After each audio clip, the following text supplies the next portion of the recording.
Genesis chapter 39. Now Joseph had been taken down to Egypt.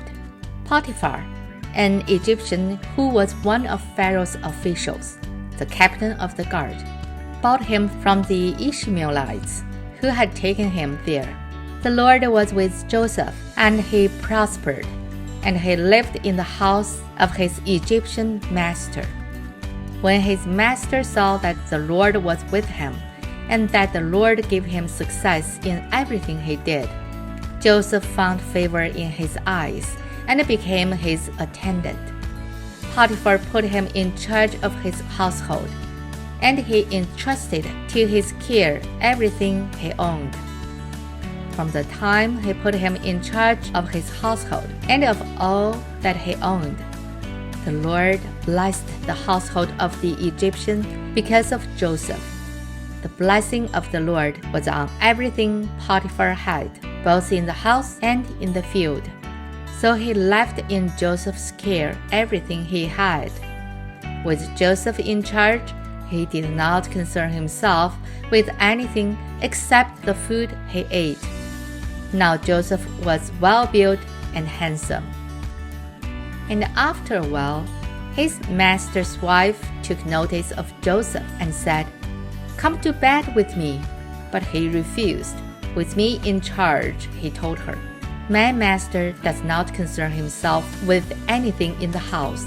Everything he owns, he has entrusted to my care. No one is greater in this house than I am. My master has withheld nothing from me except you, because you are his wife. How then could I do such a wicked thing and sin against God?"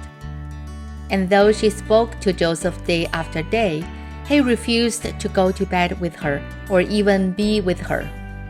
One day he went into the house to attend to his duties, and none of the household servants was inside. She caught him by his cloak and said, "Come to my bed with me." But he left his cloak in her hand and ran out of the house. When she saw that he had left his cloak in her hand and had run out of the house, she called her household servants. "Look," she said to them, "this Hebrew has been brought to us to make sport of us. He came in here to sleep with me, but I screamed. When he heard me scream for help, he left his cloak beside me and ran out of the house." She kept his cloak beside her until his master came home. Then she told him this story. "That Hebrew slave you brought us came to me and made sport of me. But as soon as I screamed for help, he left his cloak beside me and ran out of the house."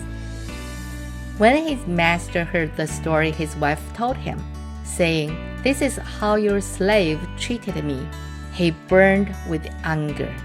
Joseph's master took him and put him in prison, the place where the king's prisoners were confined. But while Joseph was there in the prison, the Lord was with him. He showed him kindness and granted him favor in the eyes of the prison warden.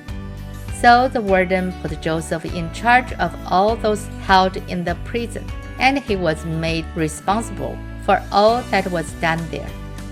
The warden paid no attention to anything under Joseph's care, because the Lord was with Joseph and gave him success in whatever he did. This is the end of Genesis chapter 39. 神的话语要昼夜思想，与恩读经频道希望与您下次再见，拜拜。